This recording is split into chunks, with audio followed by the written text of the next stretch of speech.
Ukiongelea virabu vya soka ambavyo vimekuwa vikifanya vizuri sana hapa nchini Tanzania, utaizungumzia klabu ya Simba pamoja na baadhi ya timu nyinginezo. Lakini wacha leo tuanze kuielezea vizuri na tuichambue kwa kile ambacho kimetuleta wote kwa pamoja hapa. Lakini nikupe kumbukumbu na nikukumbushe kwamba Simba bwana tayari wameshafuzu kuelekea katika hatua nyinginezo katika michuano ya kombe la CAF na hapa barani Afrika.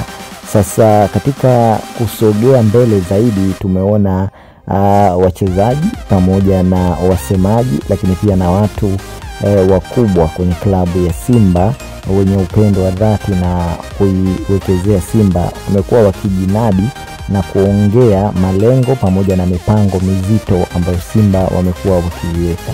Sasa katika kitu ambacho kocha wa Simba ameweza kukiongea, ambacho mashabiki wengi pamoja na wadau kutoka kwenye baadhi ya timu ama wapinzani wameongelea sana na kila mmoja ametoa maneno yake.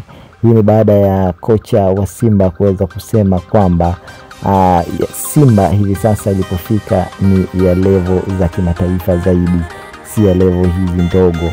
Simba ukizungumzia unazungumzia kama Simba ya kina Lionel Messi huko, na ndio maana Simba ukiweza kuiangalia kwa makini performance ya wachezaji pamoja na tactics zinazotumika uwanjani kuhakikisha kwamba timu inazidi kufanya makubwa zaidi, hapo ndipo ambapo utajua kwamba Simba si timu ya kulinganisha na timu nyinginezo hapa Tanzania.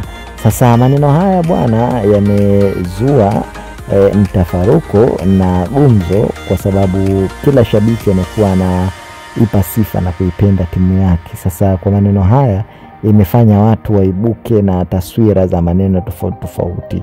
Sasa wewe kama shabiki kindakindaki wa Simba una lipi katika hili? Tuambie kwenye upande wa comment.